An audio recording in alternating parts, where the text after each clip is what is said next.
નમસ્કાર દર્શક મિત્રો, આશાપુરા ન્યૂઝ ચેનલમાં આપનું હાર્દિક સ્વાગત છે. હું રિંકલ પરમાર. તો જોઈએ આજના સ્થાનિક સમાચાર. છેલ્લા થોડાક વર્ષોમાં કચ્છની બાગાયત ખેતી ક્ષેત્રે મોટી ક્રાંતિ આવી છે અને હવે ખેડૂતો બાગાયત ખેતી ક્ષેત્રે વળ્યા છે.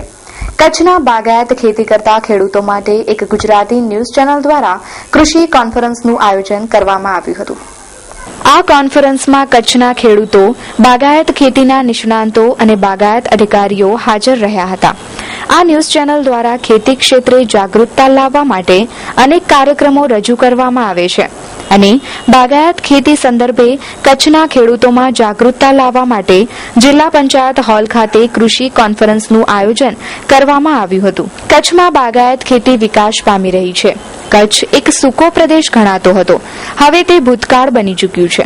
હવે કચ્છ બાગાયત ક્ષેત્રે પણ વિશ્વ ફલકે પહોંચ્યું છે, જેમાં કચ્છનો સૂકો મેવો એટલે ખારેક હોય કે પછી કચ્છની કેસર કેરી હોય. અને છેલ્લા 3 વર્ષથી કચ્છમાં દાડમના વાવેતરમાં ધરખમ વધારો થયો છે અને ખેડૂતો આ ક્ષેત્રે હજી પણ આગળ વધી રહ્યા છે.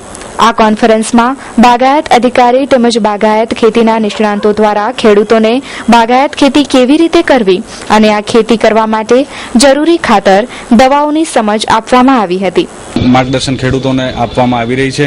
તો આમ અને વિવિધ વસ્તુઓના ઉત્પાદકો, ડ્રીપ ઇરિગેશન વાળા, સબમર્સિબલ પંપ વાળા, ટ્રેક્ટરો વાળા, બીજા ઇમ્પ્લિમેન્ટ્સ વાળા પણ અત્યારે ઉપસ્થિત છે. તો એ તમામ વસ્તુઓનો લાભ અને એનું તાંત્રિક માર્ગદર્શન ખેડૂતોને એક જ છત નીચે, એક જ છત્ર નીચે મળી શકે એવા એ જ મુખ્ય આશય હોય છે આવી બધી કોન્ફરન્સોનો અને પ્રોગ્રામોનો. તો ખેડૂતને ચોક્કસ આનાથી ઘણો બધો લાભ થતો હોય. તો બીજી તરફ કચ્છ જિલ્લા પંચાયત દ્વારા પણ બાગાયત ખેતી કરતા ખેડૂતો માટે અમુક ટકા સબસિડી આવે છે, જ્યારે રાજ્ય સરકાર દ્વારા તો બાગાયત ખેતી કરતા ખેડૂતોને સબસિડી આપવામાં આવે છે. આજે આ કોન્ફરન્સમાં ખેડૂતોને ડ્રીપ ઇરિગેશન પદ્ધતિ અપનાવવા પર ભાર મૂકવામાં આવ્યો હતો, જેથી પાણીનો બચાવ કરી શકાય અને પાકને જરૂરી પાણી પણ મળી રહે તેવું આયોજન ગોઠવવા માટે ખેડૂતોને આહવાન કરવામાં આવ્યું હતું. ડીપ ઇરિગેશન પદ્ધતિ અપનાવવા માટે રાજ્ય સરકાર દ્વારા પણ 50% સબસિડી ખેડૂતોને આપવામાં આવે છે, જેથી ખેડૂતો ઓછી કિંમતે ટપક પદ્ધતિનો ઉપયોગ કરી ખેતી કરતા થાય. આજે એક તો પહેલી વાત તો ખૂબ સરસ મજાનો કાર્યક્રમનો બધા સાથે મળીને કાર્યક્રમ કર્યું છે. આપના પ્રશ્નને લાગે વળગે ત્યાં સુધી કચ્છ જિલ્લો વિશાળ ભૂમિ વિસ્તાર ધરાવતો જિલ્લો છે. કૃષિના વિકાસ માટે અનેક પ્રકારની અહીં શક્યતાઓ કચ્છ જિલ્લામાં જોવા મળે છે. હજી તો મારી દ્રષ્ટિએ તો હજી આ બધી જે કંઈ સગવડતાઓ છે પ્રાથમિક તબક્કામાં છે. આવતા દિવસોમાં હજી કચ્છનું આખું કૃષિ તંત્ર અને આજે કૃષિનું અર્થતંત્ર ખૂબ ઊંચાઈઓ તરફ જવાનું છે. આપ સૌ માત્ર જોઈ શકતા હશો કે આજે કેસર કેરી એક સમયે તલાલાની બ્રાન્ડ હતી, આજે કચ્છની બ્રાન્ડ બની છે. આજે કચ્છમાં માત્ર ખારેક જેવા પાકો નહીં, પરંતુ કાજુ અને દ્રાક્ષ જેવા પાકોનું પણ ખૂબ સારા એવા પ્રમાણમાં વાવેતરનું ઉત્પાદન થાય છે. એ જ રીતે દાડમ અને અન્ય બાગાયતી પાકોની સાથે સાથે રોકડિયા પાકોનું પણ ખૂબ સરસ મજાનું ઉત્પાદન થઈ રહ્યું છે. આવતા દિવસોમાં આ ઉત્પાદન અનેક ગણું વધવાનું છે. જિલ્લા પંચાયતને લાગે વળગે ત્યાં સુધી રાજ્ય સરકાર જે ટપક પદ્ધતિ માટે 50% સહાયનું જે ધોરણ યુનિટ દીઠ આપ્યું છે, એમાં આ વખતે જિલ્લા પંચાયતની બજેટ બેઠકમાં અને સામાન્ય સભામાં એવો નિર્ણય લેવામાં આવ્યો કે અનુસૂચિત જાતિના ખેડૂતો હોય તો એમને યુનિટ કોસ્ટના 10%, સામાન્ય ખેડૂત હોય, સીમાંત ખેડૂત હોય તો એને 7.5% અને બાકીના તમામ ખેડૂતોને 5% યુનિટ કોસ્ટ દીઠ જિલ્લા પંચાયત દ્વારા સબસિડી આપવાનું પણ નક્કી કરવામાં આવ્યું છે. કચ્છ માટે એક મોટી સમસ્યા વિશાળ વિસ્તારને કારણે ખાસ કરીને જંગલી જાનવરોની સમસ્યા છે. એની દિશામાં પણ આવતા દિવસોમાં જે કંઈ સરકારના જે કંઈ પ્રયત્નો છે અને યોજનાઓ છે. તો ખેડૂતોએ પણ જણાવ્યું છે કે આવી કોન્ફરન્સથી ખેડૂતોમાં અવેરનેસ આવે છે અને સારી રીતે ખેતી કરી શકે છે અને ખેડૂતોને ઘણો લાભ પણ થાય છે. માહિતીના આદાન પ્રદાનમાં ઘણું શીખવા મળે છે તેવી વાત કનકપરના ખેડૂતોએ કરી હતી. પોકાર વાડીલાલ પરબત, મારું ગામ છે કનકપર, તાલુકો અબડાસા. સાહેબ, આજે જે બાગાયત કોન્ફરન્સનું આયોજન કરવામાં આવ્યું છે, એક ખેડૂત તરીકે તમે કઈ રીતે જોવો છો? આ વીટી દ્વારા જે ખેડૂત કોન્ફરન્સનું જે આખું જે આયોજન થયું છે જેમાં બગાયતના પાકો અને માર્કેટિંગ વિશે જે ચર્ચા થશે છે એના એક્સપર્ટો છે અને પ્રગતિશીલ ખેડૂતો છે એમનું પોતાનું માર્ગદર્શન આપશે અને આદાન પ્રદાનને કારણે ખેડૂતોને બહુ ઉપયોગી થઈ વસ્તુ છે અને કચ્છમાં જે આજે આપણો જે બગાયત પાક જે દિવસે દિવસે વધતો જાય છે તો એના માટે બહુ ઉપયોગી થાય વસ્તુ છે. આપ બાગાયતી ખેતી કરો છો તો કયા પ્રકારની હોય છે? હું કનકપર ગામમાંથી આવું છું. તમને જણાવી દઉં કે કનકપર ગામ છે જે કચ્છ જિલ્લાનું એવું પ્રથમ ગામ છે જે 100% ડ્રીપથી ખેતી કરતું ગામ છે. આ ગામમાં અમે છેલ્લા 3-4 વર્ષથી તરબૂચ છે, પપૈયા છે, દાડમ છે, એપલ બોરની અમે ખેતી કરી છે.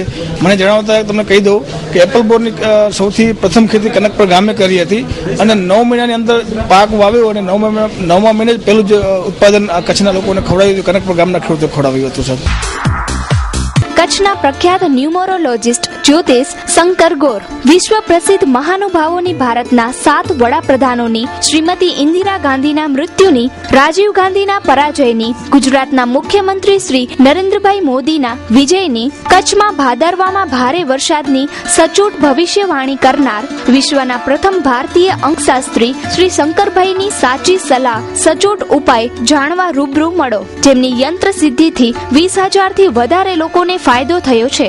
મુલાકાતનો સમય દરરોજ સાંજે 4 થી 7. સરનામું ટીના હાઉસ, ડોક્ટર ભાણજી સ્ટ્રીટ, 6ઠી બારી ring road, Bhuj. Mobile number 9909602928. કોંગ્રેસની વિચારધારા જન જન સુધી પહોંચાડવા ભુજમાં યોજાયો કાર્યક્રમ. ગાંધી પરિવાર વિશે થતા અપપ્રચાર સામે કોંગ્રેસી કાર્યકરો લોકો સુધી સાચી વાત પહોંચાડે તેવું કરાયું આહવાન. ગુજરાત પ્રદેશ કોંગ્રેસના આદેશના પગલે ભુજના રોટરી હોલ મધ્યે કચ્છ જિલ્લા કોંગ્રેસના અગ્રણીઓ દ્વારા એક કાર્યક્રમનું આયોજન કરવામાં આવ્યું હતું, જેમાં કોંગ્રેસની વિચારધારા, કોંગ્રેસી મહાનુભાવોનું જીવન ચરિત્ર અને છેલ્લા કેટલાક સમયથી ગાંધી પરિવાર વિશે સોશિયલ મીડિયા પર થતી અયોગ્ય ટિપ્પણીઓ, સરદાર પટેલ, ડોક્ટર આંબેડકર, સ્વર્ગસ્થ ઇન્દિરા ગાંધી તથા રાજીવ ગાંધીના જીવન ચરિત્ર વિશે લોકોમાં અજ્ઞાનતા વગેરે બાબતોને ધ્યાનમાં રાખીને કોંગ્રેસી કાર્યકરો પ્રજા સુધી સાચી વાત પહોંચાડે તેવા હેતુથી આ કાર્યક્રમ યોજાયો હતો. આ પ્રસંગે ગુજરાત પ્રદેશ કોંગ્રેસના નેતા નિમિષ વોરાએ વિશેષ સંબોધનમાં જણાવ્યું કે અંગ્રેજોના સમયમાં દેશના સૌથી ધનાઢ્ય ઉદ્યોગપતિ એવા મોતીલાલ નહેરુએ પોતાના એકના એક દીકરા જવાહરલાલ નહેરુને મહાત્મા ગાંધીજીના સાનિધ્યમાં દેશની સેવા કરવાની પ્રેરણા આપી હતી. એટલું જ નહીં, એ સમયે મોંઘીદાટ કારમાં ફરવાની આર્થિક ક્ષમતા ધરાવતા જવાહરલાલ નહેરુએ રાષ્ટ્રપ્રેમના રંગે રંગાઈને વર્ષો સુધી જેલવાસ ભોગવ્યો અને તેમના વંશજો સ્વર્ગસ્થ રાજીવ ગાંધી તથા ઇન્દિરા ગાંધીએ રાષ્ટ્ર માટે પ્રાણનું બલિદાન આપ્યું. આ કાર્યક્રમમાં જિલ્લા કોંગ્રેસ પ્રમુખ નવલસિંહ જાડેજા, પ્રદેશ કોંગ્રેસના મહામંત્રી આદમ ચાકી સહિત કચ્છભરમાંથી કોંગ્રેસી કાર્યકરોએ કાર્યક્રમમાં હાજરી આપી હતી. છેલ્લા કેટલાક વખતથી ગાંધીજી અને નહેરુ પરિવાર માટે જે બે બુનિયાદ આરોપો થઈ રહ્યા છે એ આરોપોનું ખંડન કરવા માટે નહીં, પરંતુ નહેરુ પરિવાર, ગાંધીજી એમને દેશના આઝાદીથી જે ભોગ આપ્યો છે, નહેરુજીએ જેલવાસ ભોગવ્યો છે, ગાંધીજીએ પોતે ગોળી ખાધી છે, ઇન્દિરાજી શહીદ થયા છે, રાજીવજી શહીદ થયા છે. તો દેશમાં કોંગ્રેસ ફક્ત સત્તા માટે નહીં, પરંતુ પીડિત શોષિત સમાજના ઉત્થાનથી ચાલુ કરીને આજે પ્રસન્ન સમાજનું નિર્માણ કરવામાં, પરતંત્રથી સ્વતંત્રતા સુધીમાં કોંગ્રેસનું જે યોગદાન રહ્યું છે અને એમાં ગાંધીજી અને નહેરુ પરિવારનું જે સમર્પણ, ત્યાગ અને બલિદાન જે આપ્યા છે એની સમજ આપવા માટે ગુજરાત પ્રદેશ કોંગ્રેસ સમિતિ દ્વારા આ કાર્યક્રમનું આયોજન નક્કી થયું છે અને એનો પ્રારંભ કચ્છની ધીંગી ધરામાંથી શરૂઆત થઈ છે. કોંગ્રેસ સંસ્કારમાં માને છે. ભારતના હાલના વડાપ્રધાન માનનીય શ્રી નરેન્દ્રભાઈ મોદીએ ગાંધીનગરમાં એવું કહ્યું હતું કે કમલા બેનીવાલ મારા માતૃશ્રી છે અને આવા માતૃતુલ્ય વ્યક્તિની વાત કરી અને એમની સામે આટલી ઢળતી ઉંમરે એક ત્યારે હવે ગાંધી વિચારસરણીને વરેલા કમલાજી સાથે આ રીતનો સત્તાનો દુરુપયોગ કરી અને એક બાજુ માતૃતુલ્ય ગણાવી અને જે કરી રહ્યા છે એ ખરેખર દુઃખજનક બાબત છે રાજકારણ માટે.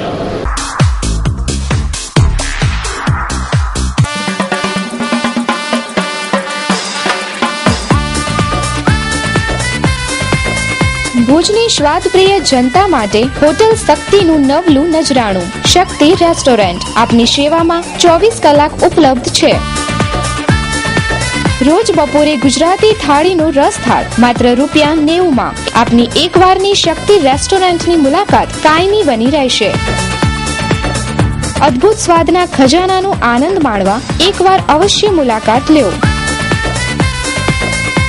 સરનામું શક્તિ રેસ્ટોરન્ટ, શિવરા મંડપ, જાગીર, જૂના railway station road, Bhuj, Kutch. સંપર્ક Ritul Soneta, mobile number 9825044385. Bakul Soneta, mobile number 9978195555. માંડવીમાં ભારે વરસાદના પગલે મરીન પોલીસ સ્ટેશનની છતમાંથી ખરા પોપડા. શોર્ટ સર્કિટથી લાઇટ ગુલ થતા તમામ ઇન્સ્ટ્રુમેન્ટ બન્યા મૂંગા. કચ્છમાં સૌથી વધારે વરસાદ માંડવીમાં નોંધાયો છે. આ વરસાદથી સરકારી ઇમારતોને નુકસાન પહોંચ્યું છે. માંડવીમાં મરીન પોલીસ સ્ટેશનની પણ કંઈક આવી જ હાલત થઈ છે. આ પોલીસ સ્ટેશનની છતમાંથી અચાનક મોટા પોપડા પડ્યા હતા, પરંતુ કોઈને નુકસાન થયું નથી.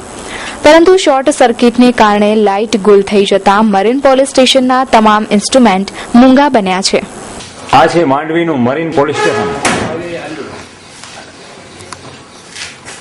જે પોલીસની કામગીરી છે પ્રજાનું રક્ષણ કરવાનું, પણ જ્યારે વાત એ કરવી છે કે પોલીસનું રક્ષણ કોણ કરશે, જ્યારે આપણે જોઈ શકીએ છીએ કે આ મરીન પોલીસ સ્ટેશનની અંદર ઉપરથી છતનો ભાગ તૂટતા આ અહીંયા વિખેરાયેલો પડ્યો છે એનો મલબો.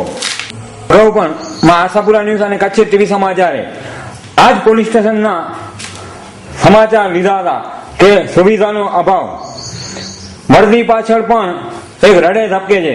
પણ ખરેખર આ રડે ધબકે છે એ ઉચ્ચ અધિકારીઓને દેખાય છે ખરું, ત્યારે પોલીસ કર્મીઓ અહીંયા ફરજ બજાવતા હોય છે અને આવા અકસ્માત થાય ત્યારે એવું કહેવું પડે છે ત્યારે કે પોલીસ પ્રજાનો મિત્ર છે, પ્રજાનું રક્ષણ કરે છે, પણ આ વર્દીધારીઓનું રક્ષણ કોણ કરશે?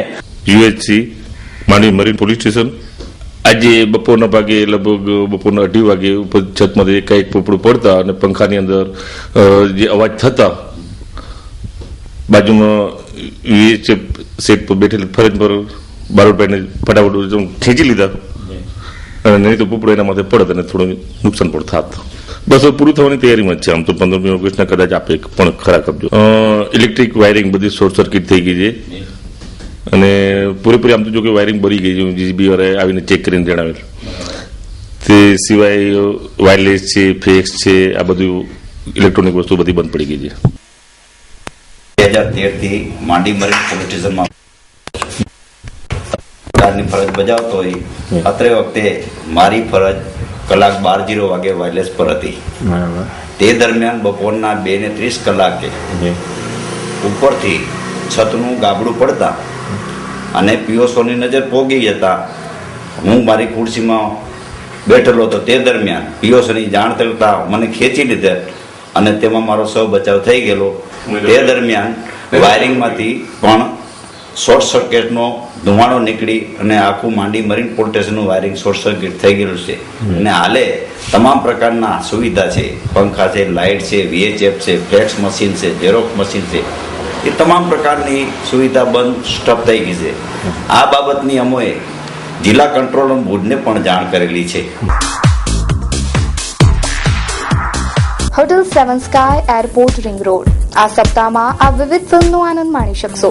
સ્ક્રીન 1 પર આપ જોઈ શકશો ફિલ્મ કિક 12:30 કલાકે, એન્ટરટેનમેન્ટ 3:30 કલાકે, ફિલ્મ કિક 36 કલાકે તેમજ એન્ટરટેનમેન્ટ 9:30 કલાકે.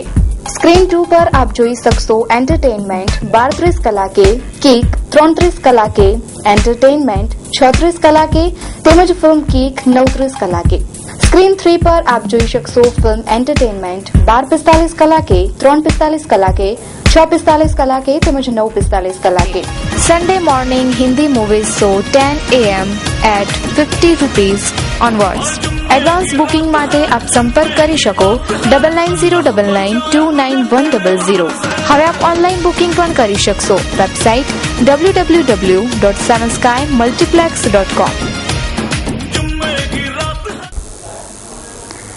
કચ્છની કોમી એકતાના પ્રતીક તેમજ મુસ્લિમ જ્ઞાતિની સુમરી બહેનો માટે વીરગતિ પ્રાપ્ત કરનાર ક્ષત્રિય એવા જામ અબડા અડભંગનો શહાદત દિન આજે શ્રદ્ધાપૂર્વક ઉજવાયો. અબડાસાની વડસર જાગીર પર અબડા કુળના ક્ષત્રિય ભાયાતો સુમરા અને મેઘવાડ જ્ઞાતિના શ્રદ્ધાળુઓની હાજરીમાં આજે સવારથી વીરભૂમિ પ્રાંગણમાં જામ અમરસિંહ અને જામ રણજીતસિંહ દ્વારા વીર પૂજા કરવામાં આવી હતી.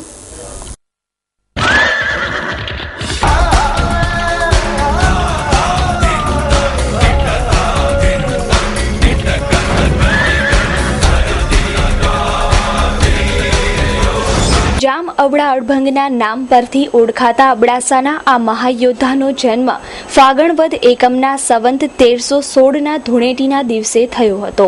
દિલ્હીના બાદશાહ અલાઉદ્દીનની કુદ્રષ્ટિથી બચવા સિંધની સુમરી બહેનો વડસર જાગીરના આ મહાશુરવીરની શરણમાં આવી હતી. શરણે આવેલાની સુરક્ષા કાજે શહાદત વહોરનાર જામ અબડા અડભંગના સૈન્યએ 72 દિવસના ભીષણ યુદ્ધની આ ભૂમિ સાક્ષી છે. શ્રાવણ સુદ બારસના સંવંત 1356માં માત્ર 40 વર્ષની વયે જામ અબડા અડભંગ વીરગતિને પામ્યા અને સુમરી બહેનો ધરતીમાની ગોદમાં સમાઈ ગઈ. આ વીરભૂમિ તેની સાક્ષી છે.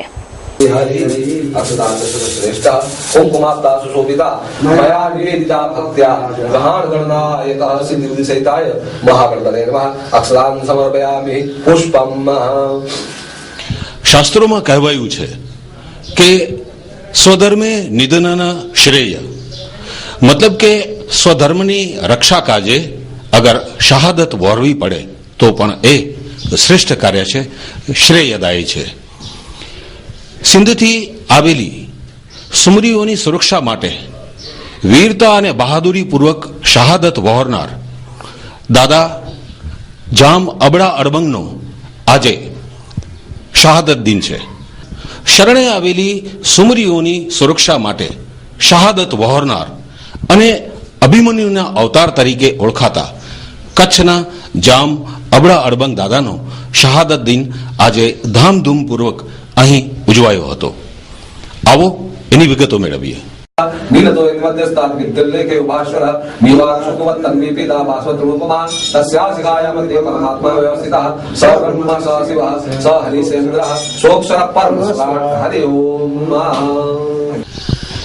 માત્ર 40 વર્ષની ઉંમરમાં શહાદત વહોરનાર વીર અબડા અડભંગજીનો આજે શહાદત દિન છે. આ શહાદત દિનની ઉજવણી વિશેષ પ્રકારે અહીં પૂજન અર્ચન દ્વારા કરવામાં આવી હતી. પૂજન અર્ચન કરવામાં જામ અમરસિંહજી અને જામ રણજીતસિંહ તથા તમામ ભાઈયાતો સાથે રહ્યા હતા. એમની પાસેથી વિગતો લઈએ કે આજની વિધિ શું હતી. આજની વિધિ શ્રાવણ સુદ બારસ અમારા વીર અબડા અડભંગની શહાદતનો દિવસ છે ને બધે જામભાઈયા તો ભેગા થઈને દાદાની વીર પૂજા કરીએ છીએ. કહેવાય છે કે દાદા અમારા અબડા દાદા છે તે એક યોદ્ધા અભિમન્યુનો અવતાર છે. જ્યારે મહાભારતનું યુદ્ધ લડાયું ત્યારે અભિમન્યુનું યુદ્ધ જે ચક્રવ્યૂહની અંદર ઘૂસી તો ગયા પણ ચક્રવ્યૂહની અંદર બહાર ન નીકળી શક્યા અને એનું યુદ્ધ અધૂરું રહી ગયું હતું. ત્યારે એને કૃષ્ણ ભગવાન આગળ એક વરદાન માંગ્યું હતું કે મારું આ યુદ્ધ અધૂરું રહ્યું છે પણ હવે મારું યુદ્ધ પૂરું ક્યારે થશે. ત્યારે કૃષ્ણ ભગવાને એને એક વચન આપેલું હતું કે તારો વીર એક સમય એવો આવશે કે વીર અબડાના અડભંગના નામે તારો અવતાર થશે ને તારું એક તને 72 દિવસનું તને યુદ્ધ આપીશ ને યુદ્ધમાં તું તારું પૂરું યુદ્ધ લડી શકીશ.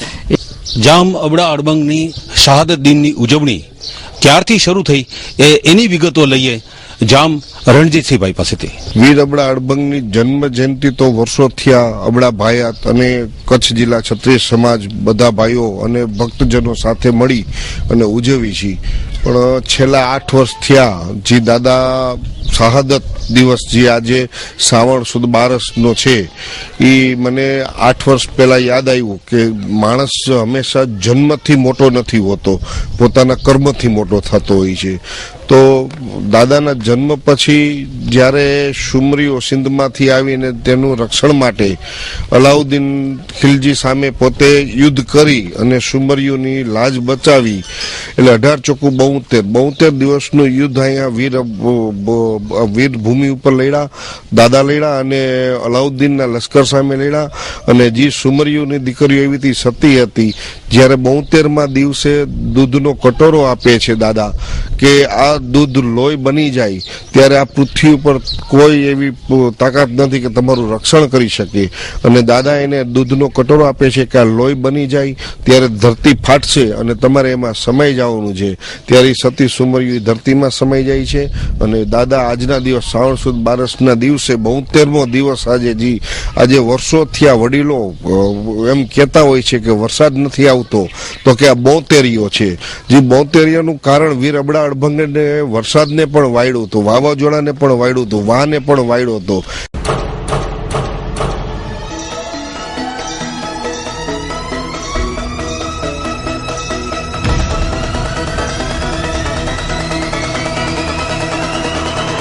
Fashion point, the men's style destination.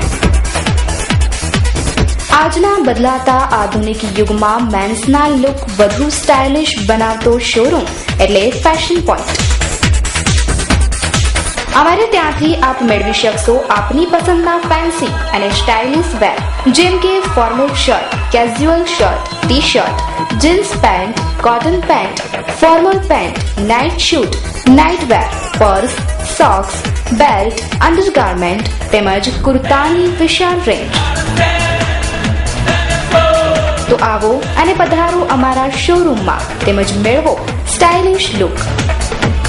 Address shop number 4, તલાવ સ્ટ્રીટ, ક્રોસ રોડ, છઠ્ઠી બારી રિંગ રોડ, ભુજ, કચ્છ. અમારો સંપર્ક કરવા આપ ડાયલ કરી શકો સાવન પટેલ 8866644054. Email savanpatel6868@gmail.com. તો દર્શક મિત્રો, જોઈએ હવે ક્રાઇમ ફાઇલ.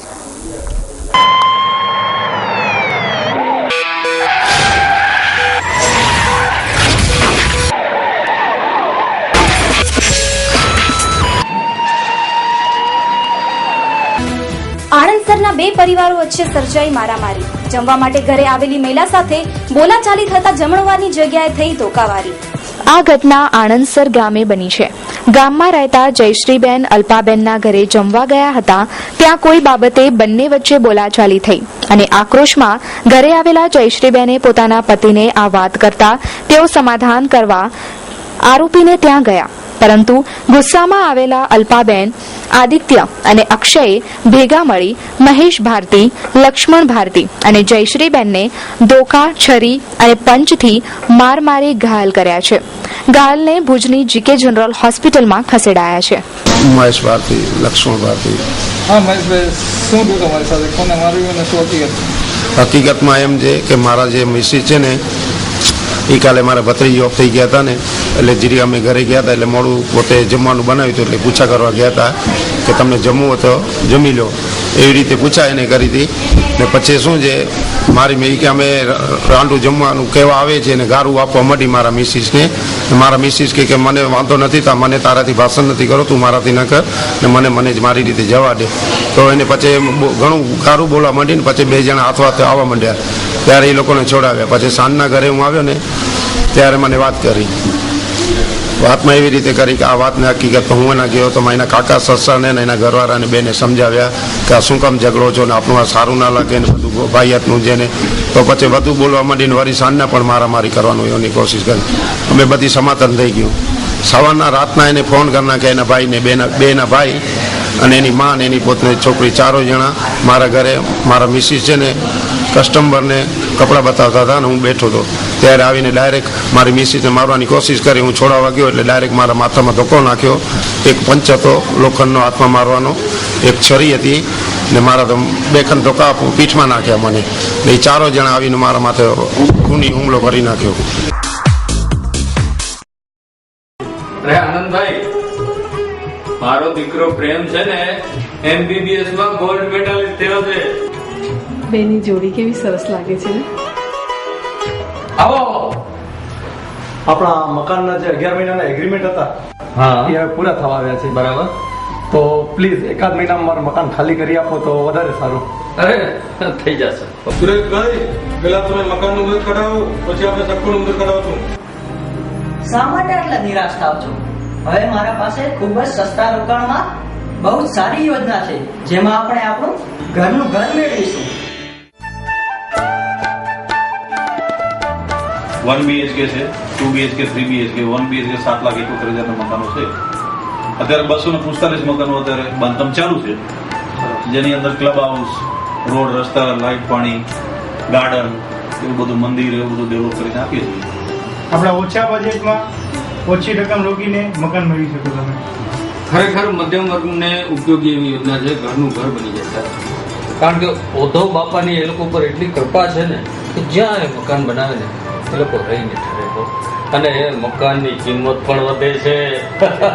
સમજો. મુન્દ્રામાં કંપનીમાં કામ કરતો મજૂર કોલસો લઈ જતી માલગાડીમાંથી પડી જતા તેનો પગ ટ્રેનમાં આવી ગયો. ઘાયલને ભુજ જનરલમાં ખસેડાયો. મુન્દ્રા BNC કોલોનીમાં રહેતો સિવાકી ડોન નામનો શખ્સ શ્રી ગંગા એન્ટરપ્રાઇઝ નામની કંપનીમાં મજૂર તરીકે કામ કરે છે. ટ્રેનની માલગાડીમાં આ કંપની દ્વારા જિલ્લામાં કોલસો પૂરો પડાય છે.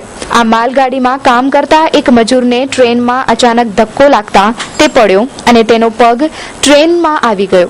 તેને સારવાર માટે પ્રથમ મુન્દ્રા લઈ જવાયો, ત્યારબાદ ભુજની GK જનરલ હોસ્પિટલમાં ખસેડાયો છે. આ મજૂરના પગે અસ્થિભંગ જેવી ઈજાઓ થઈ છે. सियोन किंडो रेक में जो कोयला गिरता था उस जगह हम काम कर रहे थे. श्री गंगा. वो किसका कंपनी है? क्या माल बिकती है? क्या कोयला जो ऊपर से लोड होता है ट्रेन में, उसमें गिरता है, ऊपर से गिरती है, उसके बाद पटरी में वही साफ करते हैं. बराबर. पटरी का जो कोयला गिरता है वही साफ करते हैं. आपको क्या हुआ? तो साफ करने के बाद में हम किनारे था, बाद में ट्रेन लोडिंग हो गया तो चला गया. उसके बाद साफ करके हम बैठे हुए थे. को आराम कर रहे थे तो साहब ने बोला कि इधर काम करने के लिए आओ. तो बुलाया, उसमें हम काम करने के लिए अचानक एक बार नहीं उठे. उसके बाद फिर दोबारा बुलाया तो हम उसमें जाने लगे. हम फिर कोयला का था, उसमें हम देख नहीं पाए, हम जल्दी से हम जाने लगे. ट्रेन का जो आगे पीछे जो होता है बोगी, हाँ बोगी, उसमें धक्का लगा. हम धक्का लगने के बाद से गिर गए.